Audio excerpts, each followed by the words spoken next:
Halo semua, welcome back to our channel, FNG Channel. Kembali lagi bersama aku, Gloria. Hari ini merupakan tanggal 17 Agustus, di mana orang-orang Indonesia semuanya merayakan kemerdekaan Indonesia. Merdeka! Oleh karena itu, hari ini aku pengen share mengenai sejarah singkat dari kemerdekaan Indonesia. Yuk ikutin terus!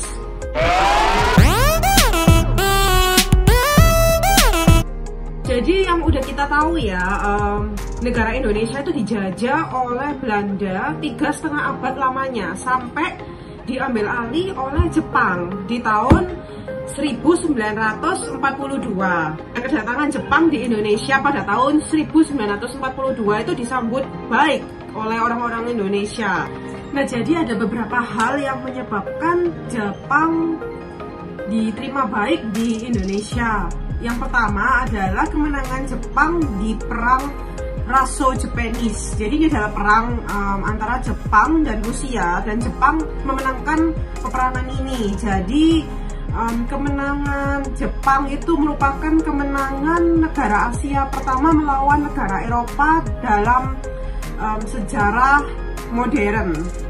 Sehingga kemenangan Jepang melawan bangsa Eropa ini dianggap oleh orang-orang Indonesia sebagai kemenangan bangsa Asia. Hal yang kedua adalah karena adanya ramalan Jayabaya. Jadi salah satu ramalan Jayabaya itu bertuliskan bahwa akan ada ayam jantan dengan bulu kuning berasal dari timur yang akan mengusir kerbau bermata biru. Jadi ayam jantan berbulu kuning ini dianggap Jepang, dan kerbau bermata biru dianggap Belanda. Jadi sebagian orang-orang Indonesia ada yang percaya bahwa Jepang akan membantu Indonesia untuk mengusir Belanda. Hal yang ketiga adalah karena Jepang mendukung gerakan anti Belanda. Jadi ini membakar semangat nasionalisme di Indonesia. Yang keempat adalah karena adanya propaganda Jepang di Indonesia yang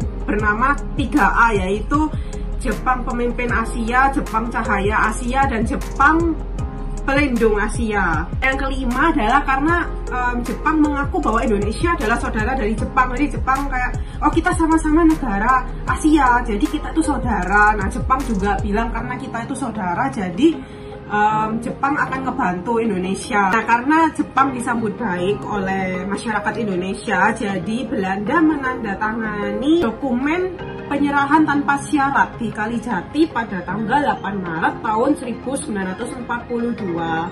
Belanda juga menyadari bahwa Jepang memiliki infrastruktur militer yang jauh lebih maju dan juga perlengkapan perang yang lebih maju dari Belanda, karena ratusan tahun terakhir Belanda tidak ikut perang internasional seperti Jepang. Jepang tidak lama sebelumnya sudah menang melawan Rusia, sedangkan Belanda sudah ratusan tahun, udah benar-benar lama nggak ikut perang internasional, sehingga senjata dan infrastruktur militer Belanda nggak secanggih Jepang. Nah, karena faktor ini juga Belanda akhirnya menyerah kepada Jepang di tahun 1942. Yang perlu kita tahu, di 1942 itu ada Perang Dunia Kedua. Nah, Jepang dan Belanda itu ada di dua kubu blok yang berbeda. Jadi Belanda itu merupakan sekutu dari Amerika Serikat dan Inggris, sedangkan Jepang merupakan sekutu dari Italia dan Jerman. Pertama Jepang ke Indonesia, mereka mempunyai tujuan untuk memakai rakyat Indonesia supaya membantu mereka di dalam Perang Dunia Kedua. Tetapi seiring berjalannya waktu, mereka bertambah kejam dengan adanya kerja paksa Romusa. Selain itu, sumber daya alam di Indonesia seperti minyak itu juga diambil Jepang untuk membantu mereka di Perang Dunia Kedua. Ini itu berjalan kira-kira sampai 3,5 tahun ya, sampai akhirnya di tahun 1945 Jepang itu menunjukkan gejala-gejala kekalahan di Perang Dunia Kedua. Sampai akhirnya di tahun 1945 di Indonesia ada yang namanya BPUPKI, yaitu Badan Penyelidik usaha-usaha persiapan kemerdekaan Indonesia. Sebetulnya BPUPKI ini juga dibentuk oleh Jepang. Jadi Jepang membentuk BPUPKI ini karena mereka sudah terdesak, karena mereka juga hampir kalah di Perang Dunia Kedua. Dan juga di Indonesia udah banyak pemberontakan kayak orang-orang pengen merdeka. Jadi Jepang membentuk BPUPKI untuk menarik simpati orang-orang Indonesia supaya orang-orang Indonesia membantu mereka di Perang Dunia Kedua. Dengan cara membentuk BPUPKI ini juga Jepang itu menarik hati masyarakat Indonesia dengan menanamkan ide bahwa dengan membantu Jepang di Perang Dunia Kedua itu sama saja dengan memerangi Belanda. Di tahun 1945 itu walaupun Jepang menunjukkan gejala-gejala kekalahan, tapi mereka itu masih belum menyerah.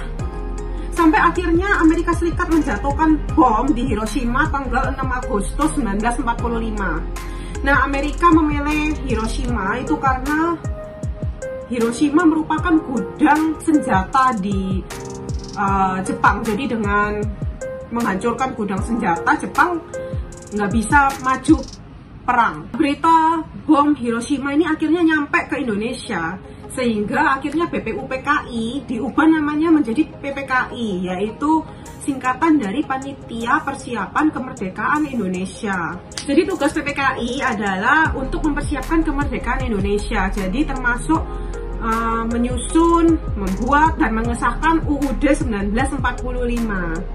Namun bom Hiroshima belum membuat Jepang menyerah, sehingga Amerika harus menjatuhkan bom yang kedua, yaitu di tanggal 9 Agustus 1945 di kota Nagasaki. Kota Nagasaki ini merupakan kota pelabuhan yang sibuk, dan juga pabrik Mitsubishi yang memproduksi kendaraan-kendaraan perang ada di Nagasaki juga. Bom Nagasaki menyebabkan Jepang menyerah ke Amerika Serikat. Jadi 6 hari setelah bom Nagasaki, yaitu tanggal 16 Agustus 1945, Jepang menyerah tanpa syarat ke Amerika Serikat dan sekutu-sekutunya. Dan ini menandai selesainya Perang Dunia Kedua. Nah, berita menyerahnya Jepang di Perang Dunia Kedua ini akhirnya sampai ke Indonesia, sehingga golongan muda menculik Soekarno dan Muhammad Hatta ke Rengas Dengklok. Nah, jadi Soekarno dan Muhammad Hatta diculik ke Rengas Dengklok tujuannya untuk mengamankan mereka dari pengaruh Jepang dan juga untuk mendesak mereka supaya cepat untuk mengumumkan proklamasi. Nah, setelah diskusi panjang akhirnya diputuskanlah Soekarno yang didampingi Muhammad Hatta untuk membacakan teks proklamasi tanggal 17 Agustus 1945 di Rumah Perwira Angkatan Laut Jepang yang bernama Laksamana Maeda, tepatnya di Jalan Pegangsaan Timur nomor 56 Jakarta Pusat. Nah, teks proklamasi ini dibacakan tepat pukul 10 pagi waktu Indonesia Barat. Nah, waktu pembacaan proklamasi ini menandai kemerdekaan Indonesia yang sampai sekarang kita rayakan tiap tahunnya. Demikian penjelasan singkat mengenai sejarah kemerdekaan Indonesia. Semoga informasi yang aku bagikan hari ini bisa bermanfaat buat kalian semua. Bagi yang suka video ini bisa klik tombol like dan subscribe. Dan bagi kalian yang punya pertanyaan-pertanyaan bisa komen di bawah, nanti aku bantu sebisa aku untuk jawab. Sampai ketemu di video-video berikutnya. Bye!